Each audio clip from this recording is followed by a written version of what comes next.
Shorts போட்டு ஒரு பெரிய வீடியோ போடவே மறந்துட்டேன். ஸோ இன்றைக்கி வந்து ஒரு குக்கிங் வீடியோ எடுத்துகிட்டு வந்திருக்கேன். ஃபஸ்ட்டு அதுக்கு ஒரு பேன் வச்சுக்கலாம். அதில் வந்து பார்த்திங்கன்னா 2 கிளாஸ் அளவுக்கு தண்ணி விட்டுட்டு அதில் 1 ஸ்பூன் அளவுக்கு ஆயில் விட்டுருக்கேன். அதுக்கப்புறம் பார்த்திங்கன்னா மீந்த சப்பாத்தி மாவு இருக்கு இல்லையா, அதை வந்து நல்லா திரட்டிட்டு சின்ன சின்ன கூடாக போட்டு விட்டுக்கிட்டேன். நீங்கள் இதை வந்து பார்த்திங்கன்னா அந்த முறுக்கு புழியறதுல கூட உங்களுக்கு வேணுமான சைஸில் வச்சு புழிஞ்சிக்கலாம்.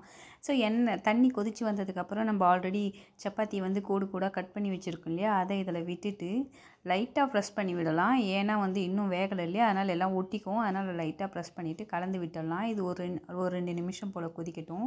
அதுக்குள்ளேயே இந்த பக்கம் ஒரு பேன் வச்சுட்டு அதில் வந்து ஆயில் விட்டுட்டு வேணும்னா கடுகு போட்டுங்க. நான் வந்து கடுகு சேர்த்துக்கிறேன். கடுகு சேர்க்கணுன்னு அவசியம் கிடையாது.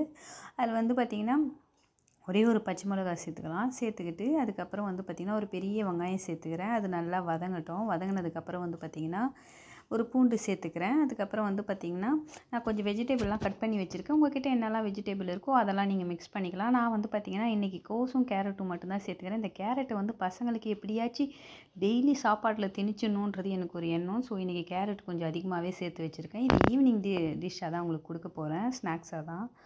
ஸோ கருவேப்பிலலாம் போட்டுட்டு நல்லா ஒரு சிட்டிக்கு அளவு சால்ட்டு சேர்த்துங்க. ஏன்னா சப்பாத்தியில் ஆல்ரெடி சால்ட் இருக்கும். ப்ளஸ் நம்ம சாஸ் தான் சேர்க்க போகிறோம் எல்லாத்துக்கும். அதனால் அதுலேயும் சால்ட் இருக்கும். லைட்டாக சேர்த்துங்க.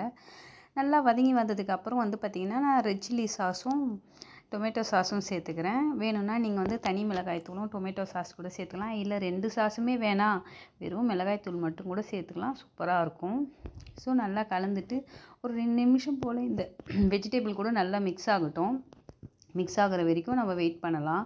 இந்த மசாலா இது கூட மிக்ஸ் ஆனதுக்கப்புறம் நம்ம ஆல்ரெடி வந்து பார்த்திங்கன்னா சப்பாத்தி அந்த தேய்ச்சி வச்சோம் இல்லையா, அதை வடிகட்டி எடுத்து வச்சுருக்கோம். ஏன்னா அது கொஞ்சம் ஆறட்டும். அது வடிகட்டி எடுத்து வச்சதை எடுத்து இது கூட மிக்ஸ் பண்ணிடலாம். இது ஒரு 2 நிமிஷத்துக்கு அப்புறம் மிக்ஸ் பண்ணிவிட்டு ரொம்ப அப்படியே சாப்பாடு போட்டு கிளற மாதிரிலாம் கிளறக்கூடாது.